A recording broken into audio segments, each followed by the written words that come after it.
కథ పేరు వ్యక్తిత్వం. పూర్వకాలంలో మన భారతదేశ గొప్పతనం గురించి తెలుసుకోవడానికి అమెరికా, చైనా, జపాన్, ఇటలీ వంటి దేశాల నుండి చరిత్రకారులు మన భారతదేశాన్ని సందర్శిస్తూ ఉండేవాళ్ళు. అలా ఒకసారి జర్మన్ దేశానికి చెందిన చరిత్రకారుడు మన భారతదేశానికి వచ్చాడు. భారతదేశంలో ఉన్న అనేక ఆలయాలను చూసుకుంటూ ఒకచోట నిర్మాణంలో ఉన్న ఆలయాన్ని సందర్శించాడు. అక్కడ ఎంతో శ్రద్ధతో పట్టుదలతో ఒక విగ్రహాన్ని చెక్కుతున్న శిల్పిని చూశాడు. అతను ఏ విగ్రహాన్ని అయితే చెక్కుతున్నాడో అచ్చం అలాంటి విగ్రహం ఇంకొకటి పక్కన పడి ఉండటాన్ని గమనించాడు. ఆ శిల్పిని జర్మన్ యాత్రికుడు ఇలా అడిగాడు, ఏంటి ఇది రెండో విగ్రహమా అని. ఆ శిల్పి అతన్ని చూడకుండానే కాదు అని సమాధానమిచ్చాడు. మరి రెండో విగ్రహం ఎందుకు చేస్తున్నావు అని అడిగాడు జర్మన్ యాత్రికుడు. దానికి శిల్పి తల తిప్పకుండానే తన పని తాను చేసుకుంటూ ఆ విగ్రహంలో చిన్న లోపం ఉంది అని బదులిచ్చాడు.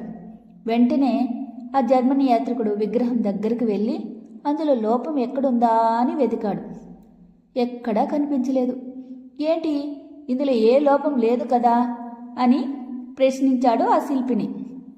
సరిగ్గా చూడు, విగ్రహం ముక్కుపై సన్నటి గీత పడింది అన్నాడు శిల్పి. అసలు ఎక్కడ కనపడలేదు కదా, అయినా ఈ విగ్రహాన్ని ఎక్కడ ప్రతిష్ఠిస్తున్నావు అని జర్మన్ యాత్రికుడు అడిగాడు.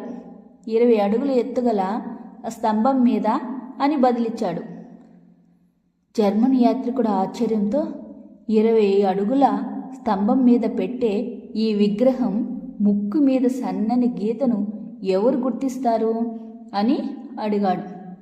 దానికి శిల్పి ఒక్క క్షణం తను చేస్తున్న పనిని ఆపేసి, నేను గుర్తిస్తా అన్నాడు.